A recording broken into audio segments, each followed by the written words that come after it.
Standar keselamatan selama pelayaran kerap kali tidak diperhatikan. Selain faktor alam, hal inilah yang sering kali membuat kecelakaan di laut. Lalu mengapa hal ini bisa terjadi? Dan kemanakah pihak berwenang yang seharusnya mengawasi? Simak laporan berikut ini.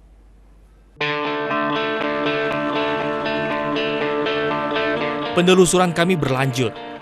Meski terkesan sepele, tapi pelanggaran standar keselamatan berupa tidak diikatnya kendaraan ternyata sudah biasa bagi petugas kapal. Bahkan penumpang pun seakan sudah lumrah dengan hal ini. Pak, ini mobil kita emang nggak diracing ya? Hah? Mobilnya nggak diracing? Oh enggak, anrem kan? Hah? Bikin masuk anrem. Iya, udah kayak gitu biasanya. Penumpang yang kami temui seolah tak menyadari bahaya yang bisa terjadi akibat mobil yang tak diikat. Bapak tiap hari nyebrang? Iya, ke Bandung. Oh, kerja atau gimana Pak? Enggak Telkom. Nggak goyang gitu nanti Pak? Enggak. Ya kalau goyang biasa sih, tapi enggak goyang maju mundur enggak. Nggak takut ah? Nggak takut? Ya, takut apaan kayak gini biasa. Biasa ya? Ya. Meski sudah merupakan sistem standar operasi, nyatanya hal tersebut tak dilakukan. Kalau di beberapa ketentuan yang sudah kita sampaikan kepada pemilik kapal ya, itu memang harus terikat gitu. Harus terikat. Ya. Artinya untuk cargo handling sebuah muatan yang bisa bergeser itu harus diikat. Apapun itu, bukan hanya untuk mobil saja. Tidak, untuk semua muatan. Ya, apalagi mobil yang bisa bergerak. Jadi kalau dipastikan bahwa dia itu akan bergerak, misalnya karena gerakan statik kapal atau gerakan dinamik kapal ya, atau karena laut ya, cuaca, maka memang itu sudah menjadi yang disebut dengan good seamanship dan sudah menjadi standar. Tapi akan selalu ada alasan untuk sebuah pelanggaran yang dilakukan. Dari petugas kapal, kami mendapat keterangan mengapa standar keselamatan tidak dipatuhi. Tapi bukannya katanya itu aturannya harus dijelasin? Kemarin waktu mau lebaran, cuma yang mobil TB, kalau yang itu enggak, yang lebaran harus mudik. Tapi gimana ada mau waktu, kemarin ada yang jalannya, ada yang gimana mau lasing, orang ABK-nya nggak banyak. ABK-nya apa? Dikit, gimana mau waktunya, mau lasing, mau muat. Emang lasing tuh susah ya? Lama. Selain itu, pengawasan yang lemah juga jadi celah bagi para ABK dan awak kapal lainnya untuk tak mematuhi standar keselamatan. Ia terang-terangan mengakui bahwa Syah Bandar yang punya kewenangan pengawasan tidak melakukan tugasnya dengan baik. Dua bandar kayak gitu, misalkan dia kan ada surat yang tadi itu kalau dia nggak oke. Terus setiap hari ada di Enggak, di kantor aja, kita ke kantornya cek aja. Nah dia ngecek ke sini, ke kapalnya? Enggak, ke kantornya aja, laporannya aja. Laporan doang? Iya. Lah kalau laporan doang mana tahu kan bisa Iya. kita bohongin dong? Iya, memang udah permainan.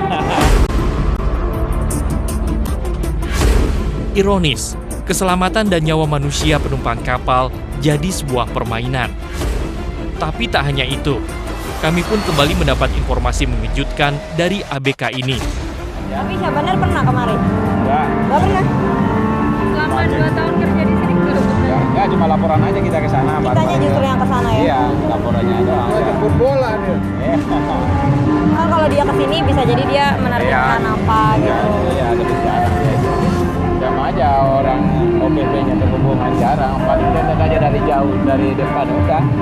Laporan, mana dia mau pusing kan? Enggak terlalu dia. Buat apa ya kerja ya? Iya. Laporan udah dapat amplop udah pulang. Sebenarnya begini, sebelum kapal berangkat itu sudah ada namanya cek fisik ya, cek fisik. Cek fisik itu dalam arti kata petugas dari Syah Bandar naik di atas kapal, kemudian memeriksa kelengkapan atau permesinan, alat-alat keselamatan, kemudian alat navigasi yang ada di atas kapal tersebut. Tapi kenyataannya di lapangan berkata lain. Masyarakat awam pun mungkin tak menyadari bahaya yang mengintai nyawa mereka dengan menggunakan kapal yang tak laik. Seperti kapal yang kami naiki, tak hanya soal kendaraan yang tak diikat, tapi juga dengan kondisi alas yang sudah karatan. Skoci yang tak dapat digunakan, Bahkan alat pemadam kebakarannya pun sulit untuk digunakan. Memang Syah Bandar itu bisa mengizinkan kapal belayar dengan memberikan catatan-catatan di surat izin berlayarnya atau surat persetujuan belayarnya bahwa kapal ini kekurangannya ini, kemudian nanti di pelabuhan tujuan awak kapal, perusahaan harus memperbaiki itu. Kapal tidak layak tapi diizinkan berlayar. Terus kapal seharusnya naik dok tapi tidak naik dok gitu, hanya karena mungkin ditaruh amplop atau dikasih bingkisan. Seperti itu kebanyakan di kita. Jika kapal dengan kondisi tak layak layar ini terus dioperasikan, wajar saja jika kecelakaan ataupun kejadian tenggelamnya kapal masih terus terjadi.